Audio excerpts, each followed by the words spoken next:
Ganun po katindi etong si Ramon Ang. Tapos, no, anuhan natin, no, sasabihan po ni Marcoleta na kumikita ng 3 billion, mga kababayan. No, ano ngayon, kung kumikita ng 3 billion, kung malinis naman at galing sa negosyo. Eto, mga kababayan, Ramon Ang may matinding pasabog.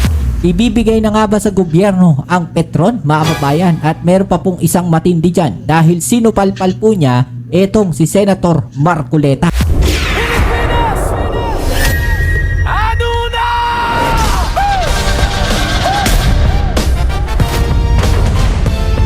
Pilipinas! Ano na? Andito na si Boss Rick, nakatingin na. Yan ang bibigyan natin ng reaction dito sa video nito sapagkat may nag-request na naman sa atin na kailangan natin i-rebut ito. Pero bago tayo magsimula rito, shoutout muna sa lahat ng mga subscribers, mga viewers, mga silent viewers, at siyempre pa yung ating mga suking commenters dyan, and of course yung ating mga snipers, shoutout po sa inyo lahat dyan. Nandyan, makikita nyo sila sa screen. Ngayon, kagaya na sinasabi natin dito, bibigyan natin ng reaction itong isang vlogger na inirequest sa atin. Kung mapapansin niyo rito, binabanatan niya rito si Senator Rodante Marcoleta. Kaya yan ang ibigyan natin ng rebut sa mga sinasabi niya tungkol kay Senator Rodante Marcoleta. Pero bago tayo magsimula dito, hindi pa tayo sisimula, magsimula muna tayo isa. Magandang umaga po, Luzon, Visayas at Mindanao. At siyempre po sa mga kapatid natin, mga kababayan natin na nasa iba't ibang panig ng mundo. Magandang umaga, magandang tanghali, magandang hapon, magandang gabi po sa inyong lahat dyan. Kamusta na po kayo? Sana po nasa mabuti kayong kalagayan. Ngayon, kagaya ng sinasabi natin dito, pag-usapan natin at panoorin natin ang video na ito na inirequest sa atin. Sino nga ba ang nag-request sa atin? Ito, makikita ninyo dyan sa screen. Ito yung sabi niya dito, "Good day kapatid ng Boss Rick. Manhin po ata si Mavs TV. Pasimple pa kung banatan ulit si Ka Marcoleta na bilyon ang kita a day ng Petron. Hagupit na siguro ang gusto ng support na ob-ob na Mavs TV na yan."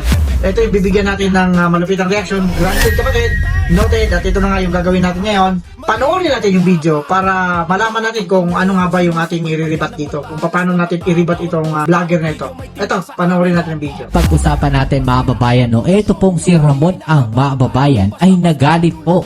No, at pinalagan ang di umano'y parang fake news netong si Marcoleta, mga kababayan. Alam nyo, no, kung kumikita man si Ramon Ang, no, ng 3 billion, mga kababayan, siguro okay lang naman po yun. No, at wala naman po sigurong problema doon, mga kababayan. Alam nyo po kung bakit? Kung kumita man po siya. Tinawag niyang fake news dito si Senator Marcoleta. Alam naman natin na sinabi talaga yon ni Senator Rodante Marcoleta sapagkat yun ang nakikita niya, yun ang naging computation niya kung magkano nga ba ang kinita ng Petron na ito. At para po sa kaalaman ng lahat, itong Petron po ay pag-aari nga nitong si Ramon Ang. Pero hindi po lahat ng Petron ay pag-aari niya sapagkat ito po ay franchise. So ibig sabihin, iba't iba po ang may-ari nitong Petron na ito, pero sa kanya nagsimula, kay Ramon Ang. Tuloy pa natin. Siguro okay lang naman po yun. Doon wala naman po sigurong problema doon, mga kababayan. Alam niyo po kung bakit? Walang problema para sa iyo. Kasi nakikita mo rito, negosyante niya itong si Ramon Ang. Pero ang problema, yung computation kasi, yung sinasabi ni Senator Rodante Marcoleta, magkaiba. Na mura lang yung pagbili nila, pero ang pagbenta nila sa taong bayan, masyadong mahal. Yan ang kini-question ni Senator Rodante Marcoleta at yan ang hindi ninyo naintindihan. Kasi ang nakikita lang ninyo, yung tulong na ginagawa nitong si Ramon Ang at isa nga siyang negosyante. Kaya pagpatuloy pa natin. Hindi po galing sa corrupt. No, hindi po galing sa corruption yung pera ni Ramon Ang. Kinita niya po yan sa mga negosyo. Diba? At siguro naman itong tao na to hindi naman to tatakas sa mga tax and liabilities. At saka tandaan nyo, mga kababayan, no, si Ramon Ang po, yung I think yung Petron, mga kababayan, sila Ramon Ang din ang ano yan ang may... Nandun na tayo. Hindi naman talaga galing sa corrupt. Ang problema nga, masyadong mataas yung patong. Masyadong mataas yung presyo. Kaya nagrereklamo itong si Senator Rodante Marcoleta at ipinapaliwanag niya sa taong bayan sapagkat ang taong bayan ang masyadong apektado sa nangyayari ngayong taas presyo ng gasolina. Ganito lang kasimple, di ba? Mababa ang pagkuha nila, ang pagbili nila ng ilang tuni-tuniladang dami ng gasolina. Pero nung ibinenta nila, masyado nang mataas. Di ba mga kababayan, mga boss? Ngayon, basic na lang Hindi naman sila pwedeng bumili doon sa ibang bansa ng mga crude oil na isang araw lang natin gamitin.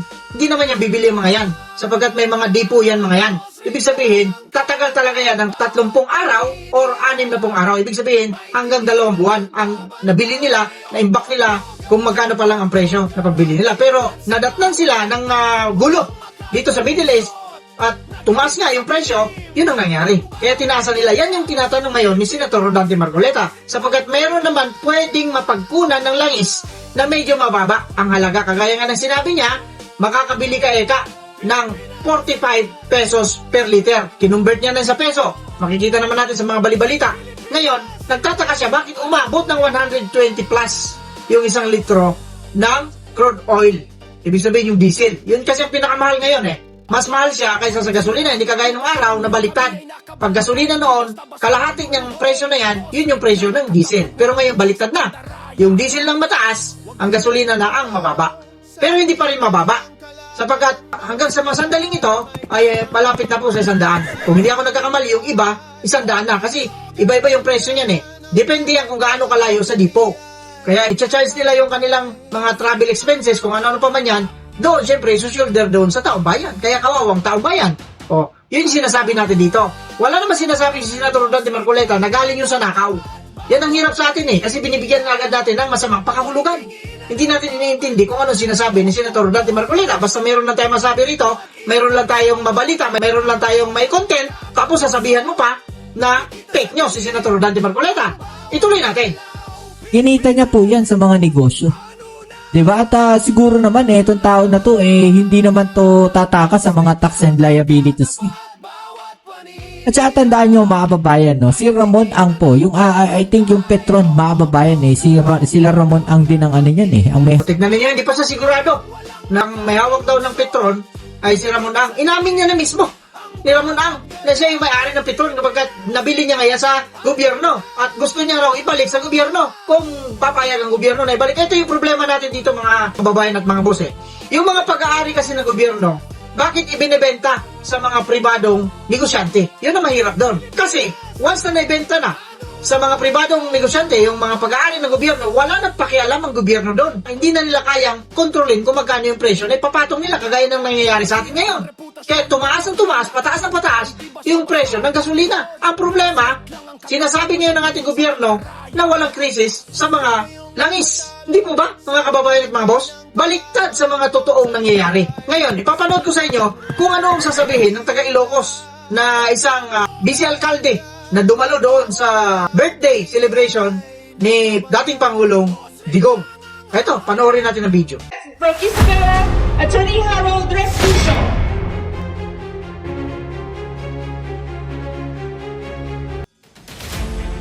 Matayo tama! Maayong buntag ka mo! Gusto ko mas malakas! Maayong buntag ka mo! Yeah, buddy! Magandang araw po sa inyo.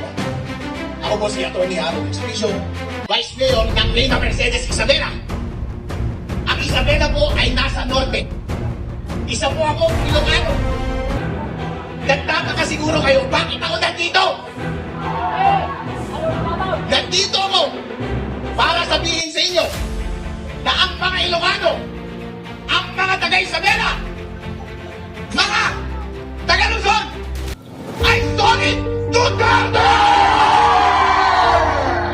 Sinasabi ko po sa inyo, sinasabi ko kay Bibi Sara, mula sa aming bayan, at sa aming isla at sa aming probinsya, mahal po kayo ng mga Ilocano. Totoo po yan. Hindi po ako nang bubora. Dahil po, kahit sabihin ng maraming nagmamahal kay BBM, sabihin na hindi namin mahal si Sara. Dahil sa totoo lang po, nung tumakbo si VP Sara at si BBM ng sabay noong nakaraang eleksyon, tuwang-tuwa po kami. Bakit po? Dahil ito na po ang pagkakataon na i-redeem ang kanilang masamang nakaraan. Pero BBM, ano ang ginawa mo? Sinayang mo! Instead na i-redeem mo ang pangalan ng iyong pamilya na double down magnanakaw! Instead na suportahan mo ang nagpanalo sa'yo bilang presidente, ipinahuli mo ba ang kanyang ama sa mga dayuhan? Wala kang utang na loob! Mga kababayan, ito po ang tinanong ko sa inyo. Ano po? Gusto nyo ba umuwi?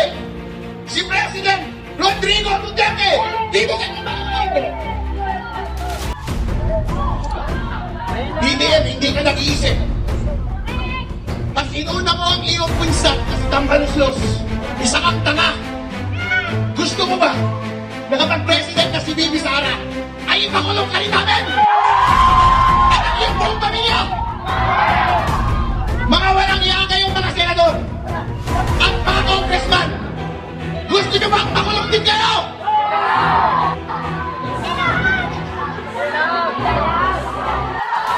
Ngayon po, ito ang ginagawa nila. Gusto nilang i-impeach si Bibi Sara para hindi siya manalo bilang presidente ng Pilipinas. Papayag ba kayo doon? Pero gusto kong iparinig ninyo hanggang yan. Papayag ba kayong hindi maging presidente si Bibi Sara Duterte ng Pilipinas? Maraming salamat. O hindi ba? Pinagmumura niya ang PBBM. Maliwanag yung kanyang mga sinabi dyan na siya ay galing sa Ilocos at maraming sumusuporta kay BP Inday Sara kung ito ay magiging Pangulo ng Pilipinas. Hindi po ba mga kababayan at mga boss? Yan yung sinasabi natin dito eh. Kasi nga, yung nangyayari sa ating bansa ngayon, wala na tayong maisip talaga na mamumuno ng totoong mamumuno sa ating bansa kundi itong si BP Inday Sara lang. Kasi nga, nakita natin kung paano namuno yung kanyang ama na si PRRD. Kung paano niya hinandel, paano niya hinawakan nung nagdaang pandemya na tumama sa buong mundo. Ang tanong natin dito eh, kung ito kaya ang presidente natin ngayon at ito yung natsambahan na tinamaan tayo ng pandemya nung mga nakarang taon, ano ang mangyayari sa pera ng bayan? Yan ang tanong natin dito. Kaya kayo mga kababayan at mga boss, mag-isip-isip din tayo. I-comment din nyo sa baba kung anong masasabi ninyo.